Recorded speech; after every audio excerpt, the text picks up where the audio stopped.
Hi guys, welcome back to our channel. Arielle here. Cal here. And today we're going to do a reaction video talking about student loans in the US. Now this is a really old video. It's about 4 years old, but I think it still rings true. It's probably gotten even worse.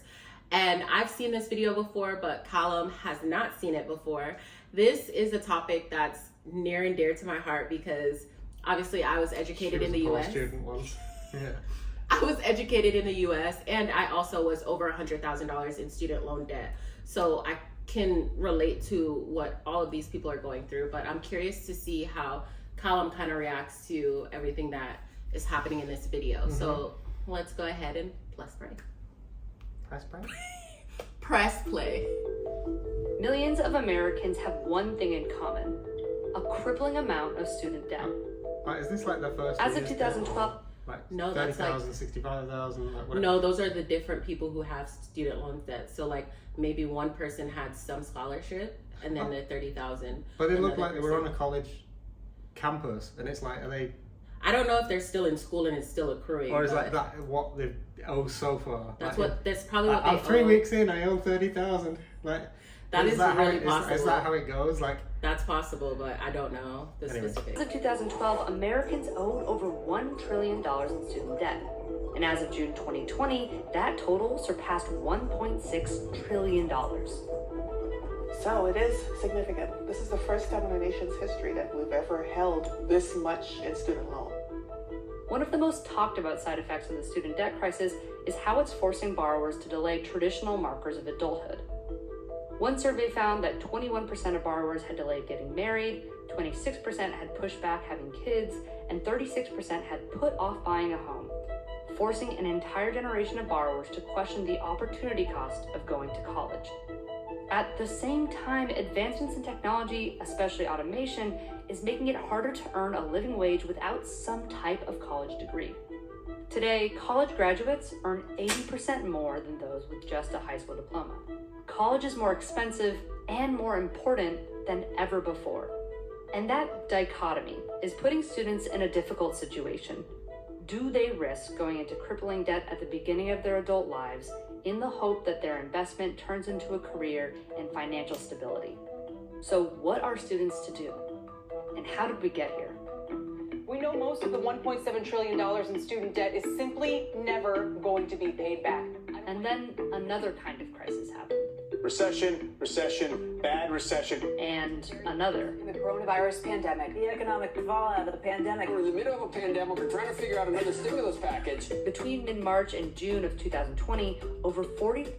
What's surprising to me is like what happens to the people who had student loan debt and then the 2008 recession happened and then they're still actively paying it off and then COVID happened. Like there's just so much like, I don't know. I feel like they never caught a break. Were paying full price and had COVID like stop their whole. Because I think a lot of people go to college not just for the education and stuff, but for the social life and everything as well. If you're not getting that, like the whole, what do you call it, like summer like break, or is that a college thing or a high school thing? Yeah, no, we have spring break and summer break. Yeah, yeah, spring break. I think is the one I'm looking for. Like you have the. I don't know, the big college parties or whatever. I don't know what you call them, or you all have strange names for them. But I forgot what it's called. I think it's just spring break. But I know, like, I was in my last year of college during the coronavirus, and that was difficult. Like, I came back from spring break, and then it was like, okay, we're going to have school virtually. And it was very, very difficult to adjust to from in-person to then online. And like not really knowing what was going on in the world. So hats off to anyone who started their college education and it was all online because I don't think I could do it. 2.6 million Americans filed for unemployment. And as of February, the US economy officially entered an economic recession. During the 2008 recession, many opted to go back to school and gain new skills, but that is less certain now. The real formative period for U.S. higher education was more or less 1890 to 1940, when a lot of modern colleges really started to expand and college started to be something that wasn't just a vocation for people going to school to get a religious education or for a few of the landed wealthy. In 1919, an estimated 598,000 students were enrolled in American colleges, almost entirely wealthy white men. In 1944, the GI Bill was signed, giving millions of veterans the chance to go to college for free. In 1958, the Cold War brought fears that the U.S. was technologically falling behind, prompting Congress to pass the National Defense Education Act, which offered students scholarships and loans to go to college. And just like that, student debt was born. In 1965, John F. Kennedy and Lyndon B. Johnson's War on Poverty paved the way for the Higher Education Act. Grants were now given to students based on their income, which dramatically expanded the opportunity to receive a college education to students other than wealthy white men, just as the civil rights movement was gaining momentum. At the time, education costs were low, college enrollment numbers grew, and so did the U.S. economy. Enter the Reagan era and the tax revolt when states passed tax and expenditure limitations that impacted the cost of education. And that meant that state budgets came under threat. And so states that used to basically highly subsidize college education for many people started to cut back in various ways, either by raising tuition or by spending less, which means expanding class sizes. In 1981, Ronald Reagan took office and began cutting federal higher education funding programs. College costs boomed. The College Board estimates that during the 1980 to 1981 school year, it cost students the modern equivalent of $17,410 to attend a private college and $7,900 to attend a public college, including tuition, fees, room and board on average. By 1990, these costs increased to $26,050 and $9,800 respectively. As costs grew, lawmakers scrambled for new solutions to expand access and cut costs. In the early 2000s, the Bush administration facilitated the growth of for-profit colleges. From 2000 to 2010, enrollment in private for-profit institutions. So like DeVry University and University of Phoenix have really high enrollment rates, and I think it's one of those things where if you anyone who applies can get in. I think it's a little bit less strict. I don't know if everyone can get in, but it definitely has that reputation of being like just handing out degrees if you can pay for it. I don't know. Like it just sounds like we're going to accept you. In other words, if you can finish the course, we'll give you a degree. Like, and I think there's a lot of universities here, at least, have seen the amount of people doing. I mean, if there's like, if you're going to go into like becoming a museum curator or something like along those lines, then maybe you'll do fine in an arts degree. But if there's so many people doing like degrees that are like media studies or film studies, and it's like those are such niche things that like if you're just doing a degree to do a degree, then I don't really think you should be getting one. You'd be much better doing an apprenticeship or even. So if I was to do this, I'd find a degree. I'd only do it if I was going to become like possibly an accountant, a lawyer, a doctor, a vet, like a job that definitely needs a degree that you're not getting in without it. An engineer possibly, well, not possibly. Well, I would hope it depends on the type of engineer that you're going to be. You could do that through an apprenticeship as well. Yeah. Ideally get paid whilst you're learning. The other thing in the US, which I don't think we have here, is joining the military and letting them put you through school at the same time. I don't know how that works, because like, how do you do college and serve your time, or do you have to go to college for so many years and then believe serve, you like, have 4 to years? serve your time first, and then you get to go and get a free education. If I'm not mistaken, someone correct me who's familiar with the military or has been in the military. And I know plenty of people that have done that, but I've never actually asked them how it works. It's increased by 329%. Then in December 2007, the Great Recession hit. We are in a recession. A recession that lasts, he thinks, potentially the rest of the year. Federal and state governments made deep cuts to higher education funding. The student debt situation was about to become a student debt crisis. As the labor market weakened, more and more workers looked to higher education as a lifeline. Public and private college enrollment spiked, and many were forced to turn away students. For-profit colleges welcomed these students. Trump University? At its peak, the for-profit sector accounted for a little bit more than 10% of all enrollment, but about a quarter of Pell grants, about a third of student loans, and more than half of default. Just remember what Pell grants are?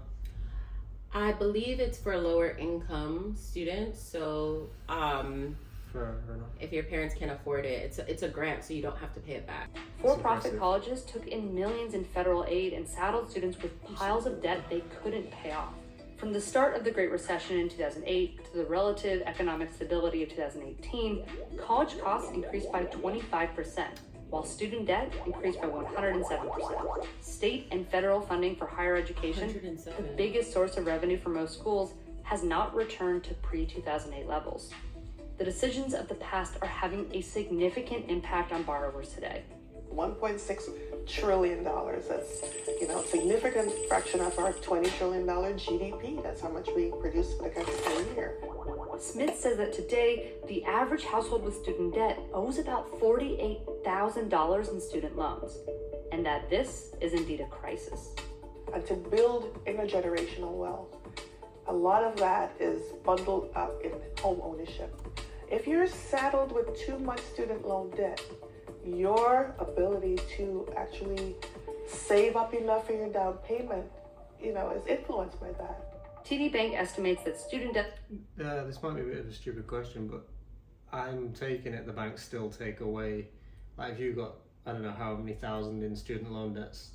They factor, it is a factor, but I think that you can still own a home even if you owe a lot of student loan debt, as long as you can make the payments and like you have that credit history. So I don't know the exact calculations, because I feel but like I you do can know get a loan a lot easier in the US than you can anywhere else. Yeah. But, I do think that there is a special calculations that they do, and student loans, it doesn't hinder you.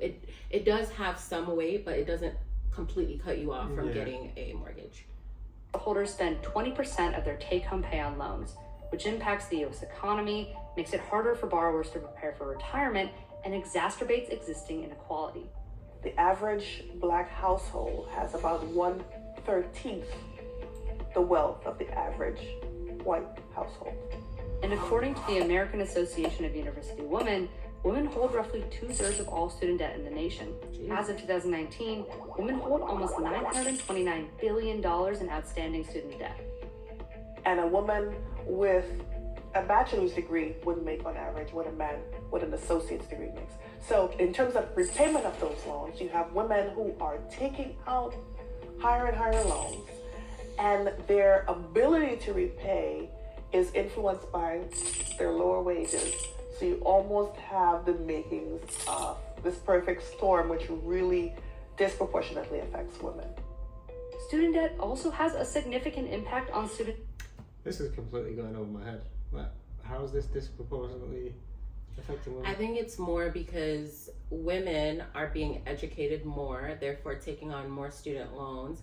And then when they go into the workforce, they're getting paid a fraction of what men are being paid, and they have more education, and the man has less education. So a woman with a bachelor's degree, I think she was either saying that the woman with a bachelor's degree would get paid the equivalent of what a man with an associate's degree, and a bachelor's degree is 4 years, and an associate's is 2 years. So he has less education, and he's making exactly what she's making with more education. And but I the don't. workplace at the same time. It sounds to me like if that takes 2 years and he has 2 years of work experience and then she joins, it's like, well, you don't expect to be paid higher when you're...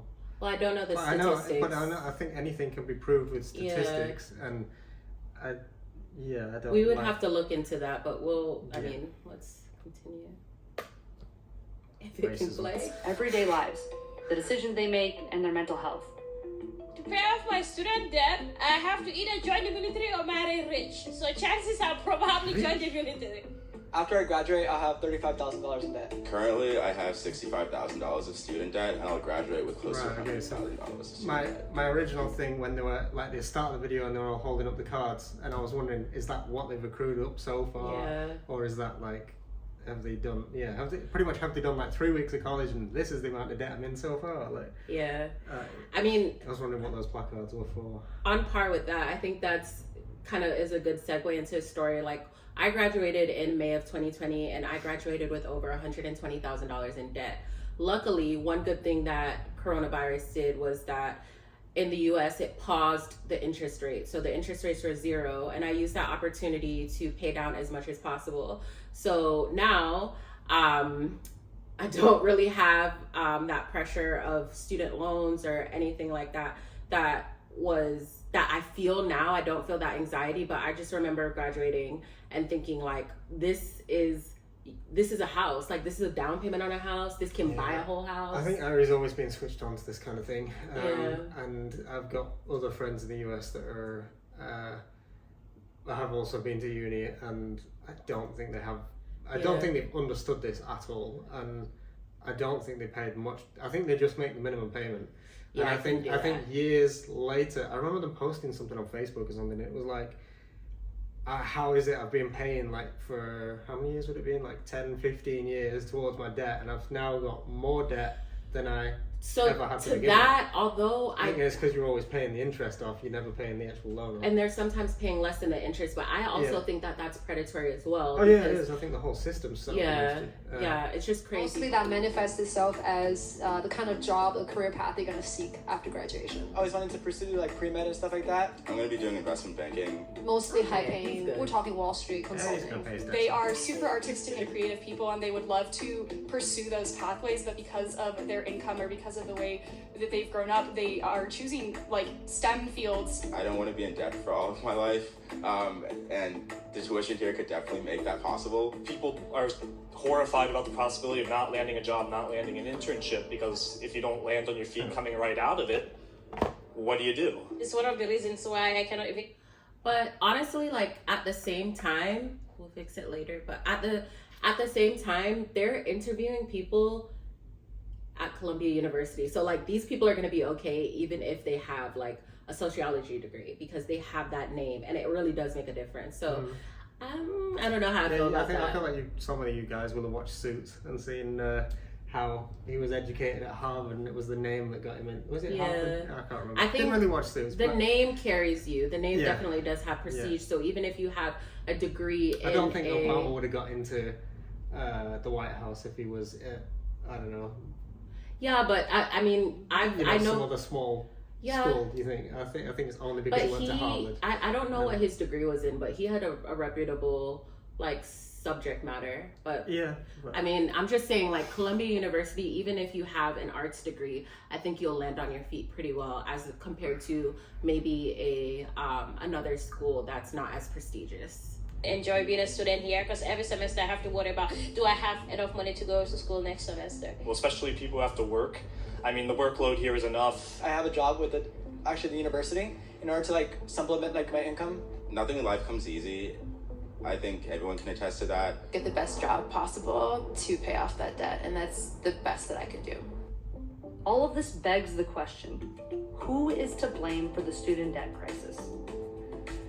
It's a tough question to answer directly. The entire system should be held to the fire. I think when it comes to the student loan crisis, we all share a little bit of the blame. And with coronavirus forcing colleges to close their campuses and forcing students to take classes online, students are reevaluating if their new educational experience is worth the cost.